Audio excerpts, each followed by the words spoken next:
I will admit it's worse than even I expected, but I did warn y'all. I did. You can run the tape. In Donald Trump's mind, the military does not exist to serve the Constitution or the American people. Like everything else, he thinks the military exists to do his bidding. And he has said that if he's elected, he'll use the military to go after, quote, the enemy within, which he seems to define as anybody who criticizes him. Trump's other big idea is to slap a tariff on everything from food to TVs. Now, almost every economist who has looked at this idea says that won't lower prices, that makes prices higher. Donald Trump's former chief of staff said that Trump told him he wanted his generals to be like Hitler's generals. Now, in politics, a good rule of thumb is don't say you want to do anything like Hitler. But it gives you a window into how Donald Trump thinks. Donald Trump wants us to think that this country is hopelessly divided between us and them, between the quote-unquote real Americans who support him and the outsiders who don't. Donald Trump sees power as nothing more than it means to his ends. He wants the middle class to pay the price for another huge tax cut that would mostly help him. Now, if you challenge Trump on his concepts, he will fall back on one answer. This is blanket answer for everything. Blame immigrants. He wants you to believe that if you let him round up whoever he wants, ship them all out, put together these big detention camps, your problems will be solved. Bluster and bumbling and chaos. We have seen that movie before. So welcome back to Willy Doki Stories, and if you're watching me for the first time, please kindly consider subscribing, like, and share my video. So folks, Donald Trump spent years attacking Barack Obama, but now the internet is laughing at Iran. Is laughing after Iran appeared to respect Obama more than Donald Trump. People online are calling Obama the GOAT of diplomacy, and we all know why. You can see even when people are when Barack Obama got elected, people were celebrating while mocking Trump for trying so hard to erase Obama's legacy, only to watch the world still praise Obama.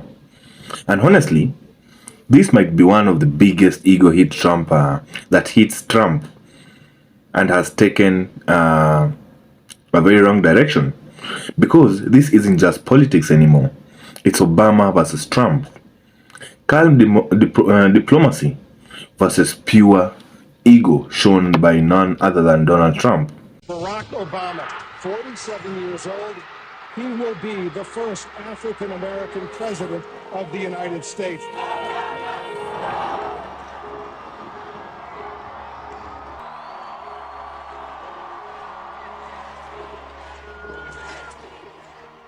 For those who lived through segregation, who lived through the civil rights era, it felt like the fulfillment of everything they thought the country could be. It's been a long time coming, but tonight, change has come to America. It was just overwhelming. I could see the weight of the world on his shoulders. He was already thinking about the responsibilities that had just flowed to him.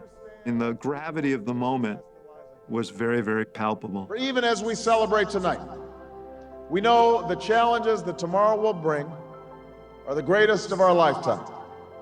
The road ahead will be long. Our climb will be steep. We may not get there in 1 year or even in one term, but America, I have never been more hopeful than I am tonight that we will get there. I promise you, we as a people will get there. All right, yeah, get him the hell out of here, will you, please? Get him out of here. Throw him out. The president, just like you. So You're a damn liar, man. That's not true. And no one has ever said that. No one has heard that. I love you, but hold on. I heard you, girl. Just settle down. I'm here to talk to everybody, not just you.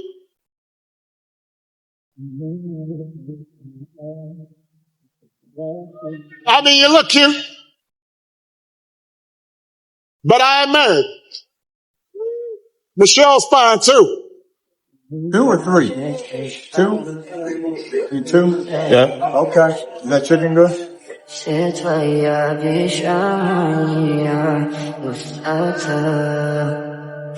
Coach, I got my picture. I went over there. I had that. You know, I said, this is my only opportunity.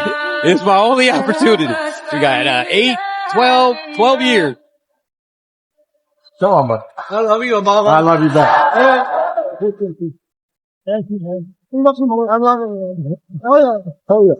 Presidents need some encouragement once in a while, too. That felt really good. That was nice. Thank you, Tim. So who's in charge of my swag? Сколько бы я не просил, но ты же знала, что меня теряла. Босиком по стеклу, бегал так упрямо.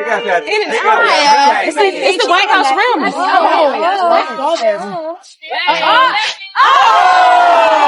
Look at her. She's flying a plane, and she climbed on top of the plane. Would you do that? No. I wouldn't do that. I'd be too scared. What do you want to do? Be a police. A police officer. How about you? Be a doctor. Be a doctor. That would be excellent. I want to be like you. Well, you know what? Right now, all I am is old.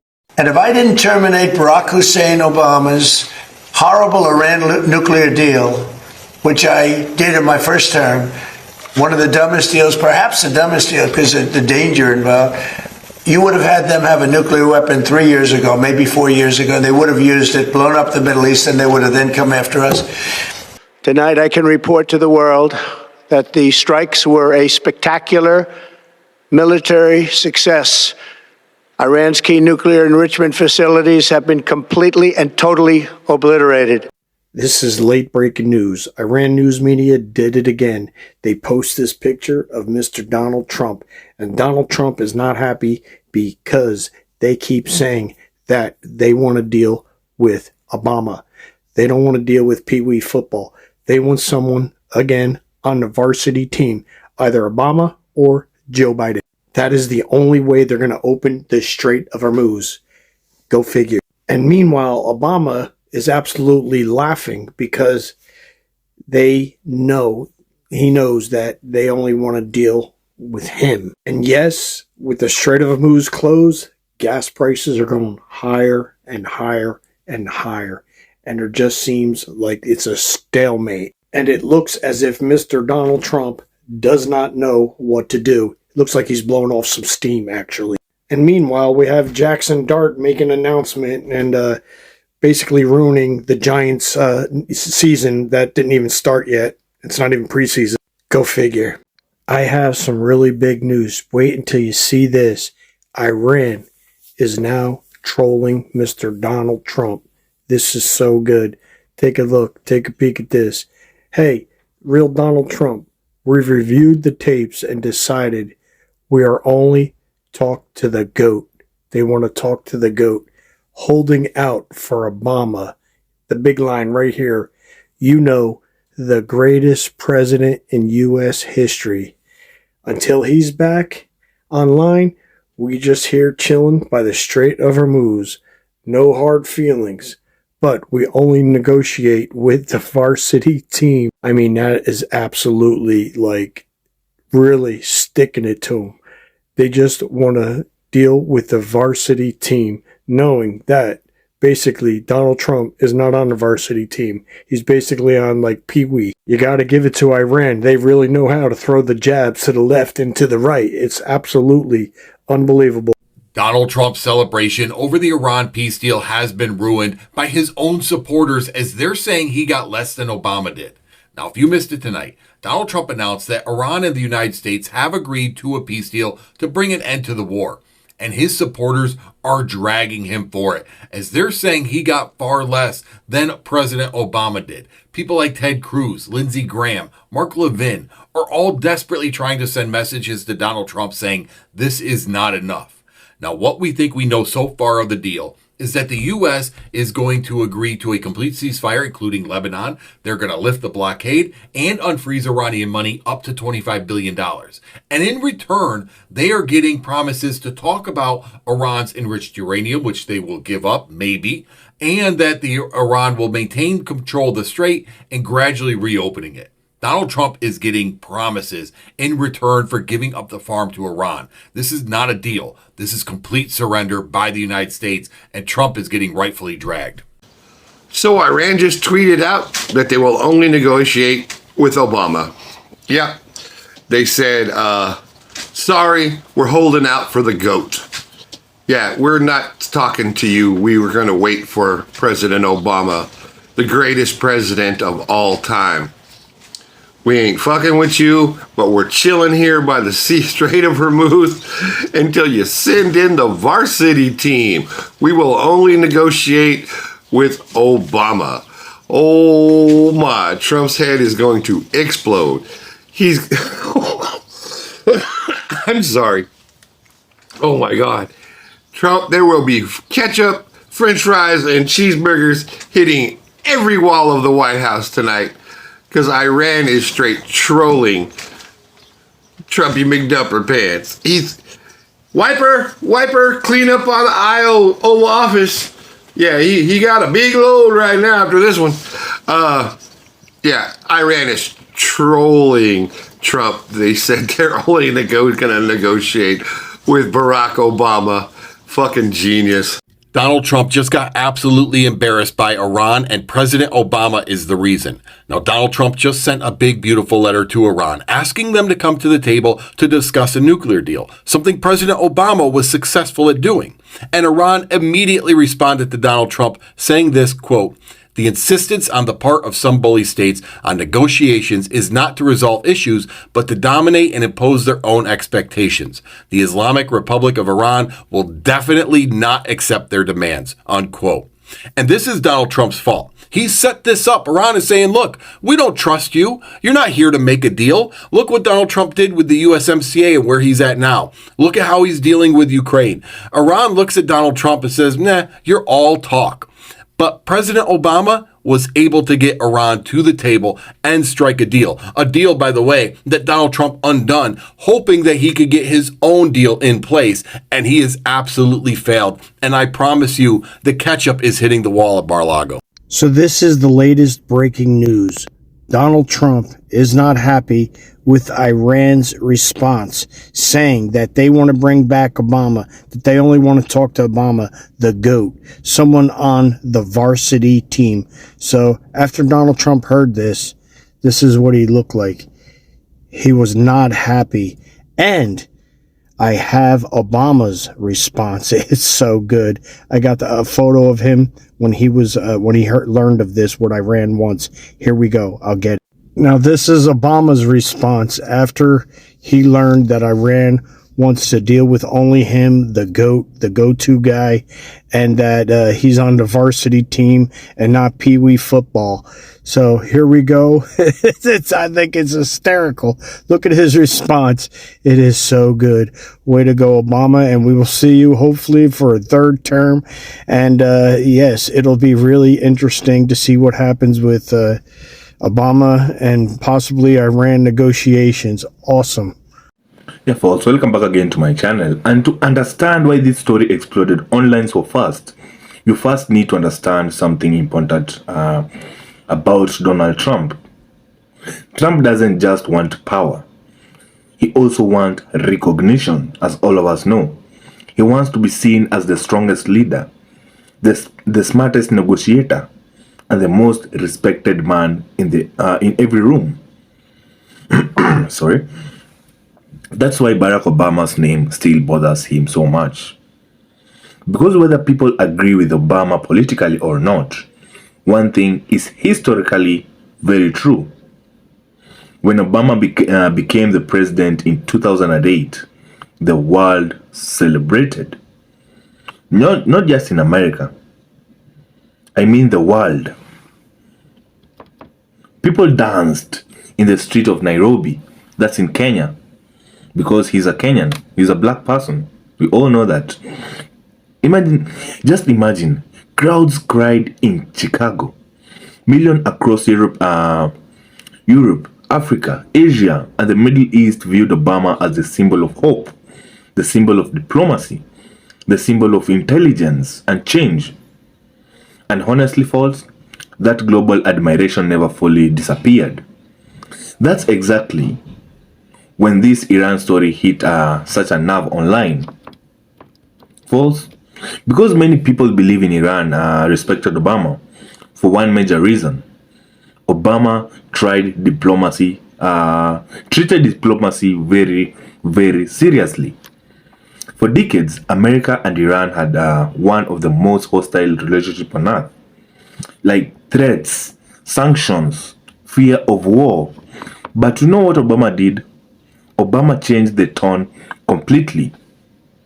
Instead of using aggressive rhetoric, Obama opened direct negotiation and pushed for diplomacy. And eventually, his administration negotiated the Iran nuclear deal, something many experts viewed as one of the biggest diplomatic breakthrough in modern East politics.